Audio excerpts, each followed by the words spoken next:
of you could just fill it up, keep it with yourself, score it. Towards the end of the presentation, I'll come back to the aggregates.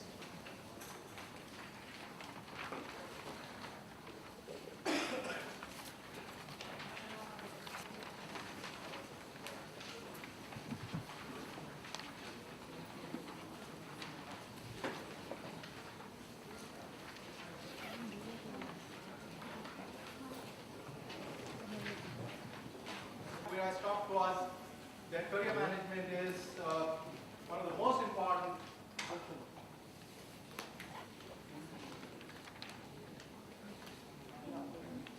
Thank you. So career management is one of the most important, things that you need to do in your organization, both from HR standpoint, CEO standpoint, and from employee standpoint. Having said that, how is it that we should do? Again, I will use my research, our research, to talk about that. So crucial levers for developing leadership pipeline. So across the hierarchy, we do career planning, and that's so when you do go bottoms up, how do people move up diagonally, etc. That's really career planning.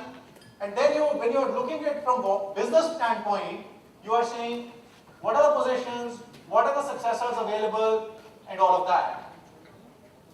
So therefore, actually, career and succession are two sides of the same coin. So right now, I've been focusing in this presentation on careers, and when we sit for the panel discussion, that's when we focus more on succession, but they are very, very interrelated, two sides of the same coin.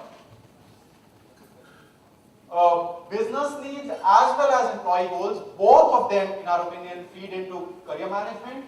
Three groups of people who influence career, as I showed in the first slide, are leaders, managers, and HR. Now, what is it that leaders can do to make careers come to life? And that is invest in career development to build future critical competencies, capabilities in line with this business strategy. So, we have a few people here from Aditya Birla Group. Now, one of the examples that comes to my mind is some time back. So, if you look at Aditya Birla Group, last 15 years back, they were $3 billion organization. Today, they are $34 billion. And chairman has a vision of actually making it a $64 billion organization in the next few years. If that is the case, what are future capabilities that are required? P&L leaders and global leaders. Aditya Birla Group is a global organization. A large part of their revenue actually comes, more than half, it comes from outside. And so the two important capabilities for them to develop in leaders, future leaders, is P&L capability of managing very large P&Ls and global leadership capability. So very important, when careers are being developed right from the beginning, those are the aspects that are looked at. And every organization needs to look at that and see the top leadership needs to drive that. The second thing that leaders need to drive is really drive career development right from the top. And one of the examples that I wanted to take here was the case of Procter & Gamble. Procter & Gamble, in our research of top companies, comes among the top 5 companies worldwide at leadership practices. Now, what Mr. Lafley has done is he personally grooms people for future, and he takes personal responsibility for that. There are top 500 people in the organization. He takes the ownership of their career planning, their development, their action plans, and he keeps an eye of that himself. He also reviews what are the strengths, what are the development areas of the individual, and how will they improve. And so all of that, he does that personally. Another example that comes to my mind when I met Wipro, and Wipro is one of the winners at the global level. Global top 25 companies, Wipro is one of them.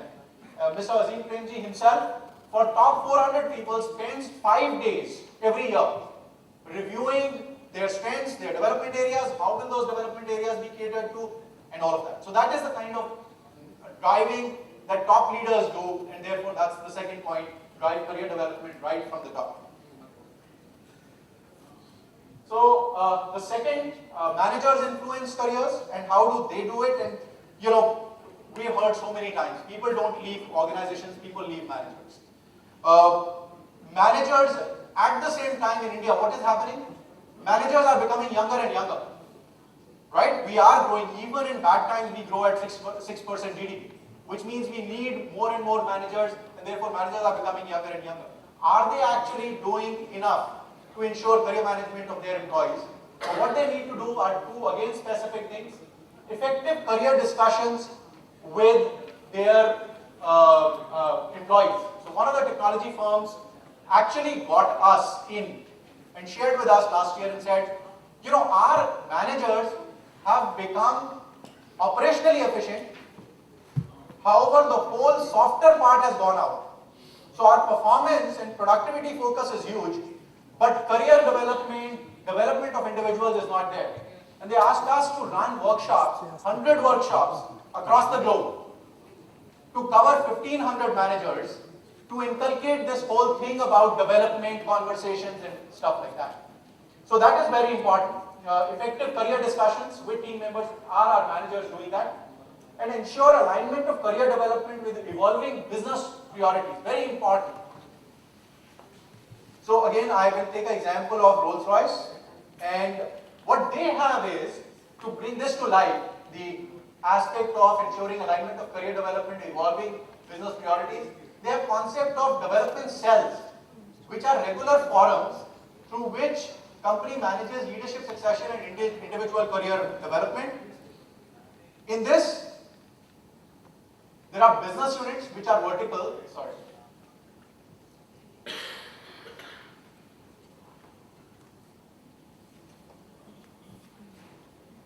So there are business units which are verticals, and then kind of overall. Tell me, how is it that I can go through the hierarchy? Don't tell me what is my next move. So those are things that they do. Executive talent management system, where executives' jobs are married with both requirements of business as well as of individual, and so on and so forth. So there is a full model, and it's delivered on and executed very well. And again, IBM is one of the top companies, the top company for leader in our study. So coming back, in a nutshell, what have I said today? The first thing I said today was that careers is very important from CEO standpoint, from employee standpoint, as well as from generation-wise standpoint. That's the first thing I said. And then I said leaders need to deliver on it by building future critical capabilities, very important. Top down, they need to be involved themselves in the career management. Managers need to do career conversations, align career development with business priorities, and HR needs to have effective career architecture, and execution of those practices need to be done very well. But if you do that, you will have an employee engaged, because career is the biggest impact factor of employee engagement. You will have functional and leadership bench strength and be able to grow the business, and you will have organizational flexibility and speed in case of change of strategies. You have done, some of you may have filled up the form. If you want to see where you are, if your score was 7 to 14, you need to look at your career philosophy and strategy. 14 to 28, you are on a journey. Keep on that journey. 28 to 35, please invite me. I'd love to learn from all of you. Finally, help them grow or watch them go. Thank you. And because, as I said, career and succession are two sides of the same coin, the panel discussion after this, we will focus on succession. Thank you.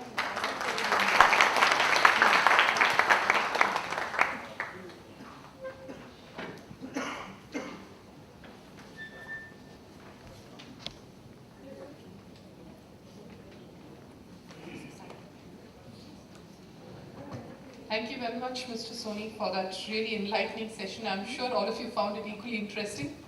And he's given you a lot of food for thought as to what you should be doing in your own backyards. Now, we'll move on to the last session for this evening, which will bring out the HR perspective on the importance of building leaders, future leaders with succession planning. Over the last few years, as Director Chaturvedi has just pointed out, it has become increasingly difficult to find appropriate leaders to take over from those on the verge of retiring both in public as well as private sector companies. The aspirations of young talents is changing very rapidly, and increasing number of them want to choose their own, start their own business or move out of the corporate sector altogether and work with NGOs. They have their own ideas. Prospective successors of existing business houses are also no different. They wish to pursue a different path more in keeping with modern trends than taking over family businesses. Now add to this the lucrative offers from MNCs overseas, which take away budding talent from the country. So succession planning becomes very important at this stage for identifying and developing internal people with the potential to fill key business leadership positions in the company. Companies that are well known for their succession planning have already been mentioned, so I won't repeat them again. But I'll just share something that Spencer Stuart shared in his research. He has identified 3 categories of companies that exist in India, which I think most of us already know about them.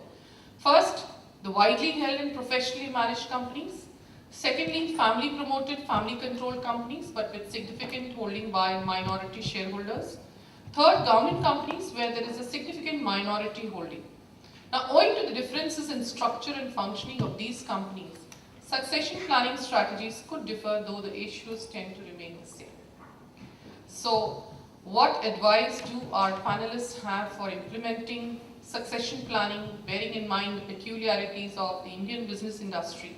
To discuss this at length, I take the opportunity to invite Mr. Ajay Soni as the moderator of the session to the dais. I'm sorry, do you need a little time? He's already been introduced, so I won't go into that part again. I invite Mr. V.C. Agarwal to join Mr. Soni on the dais.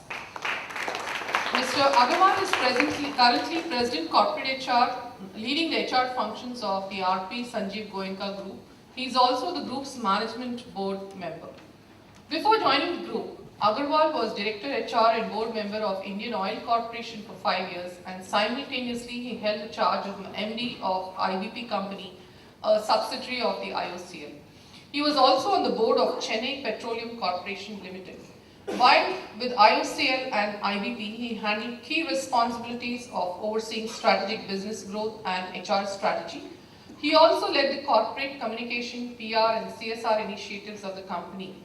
While on IOCL's board, he was responsible for various strategic initiatives such as driving the new vision for IOCL, formulating master plan, vision to reality, articulating core values, introducing online performance management system, overseeing the smooth merger and seamless integration of IBP and BRPL with IOCL. An alumnus from IIT Roorkee, Mr. Agarwal has been actively associated with many professional bodies and institutions such as IMA, ASSOCHAM, ISTD, MDI, UPES, Petrofed, to name a few. He is also a member of the Board of Governors of International Management Institute, IMI India. An honor to have you with us today, sir.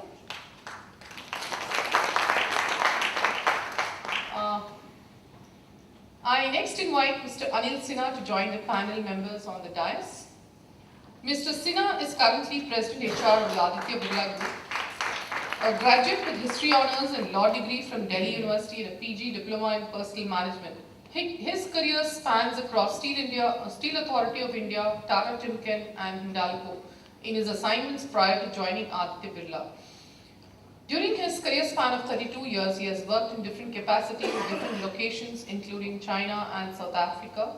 He has been responsible for HR and IR functions for the organizations he worked with and was involved with the acquisition of Novelis by Hindalco. He has presented several papers at national forums on various aspects of HR and industrial relations.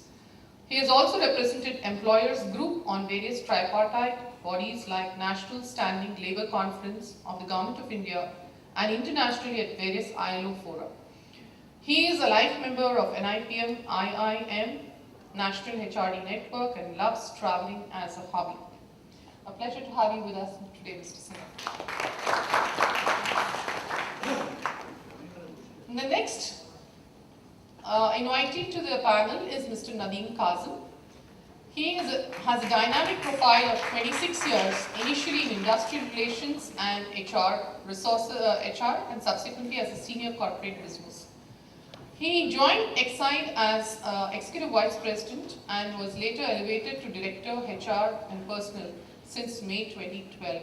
He's also on the board of directors of the subsidiary companies of Exide like Chloride Metals, Chloride Alloys India Limited and Chloride Power System and Solutions Limited.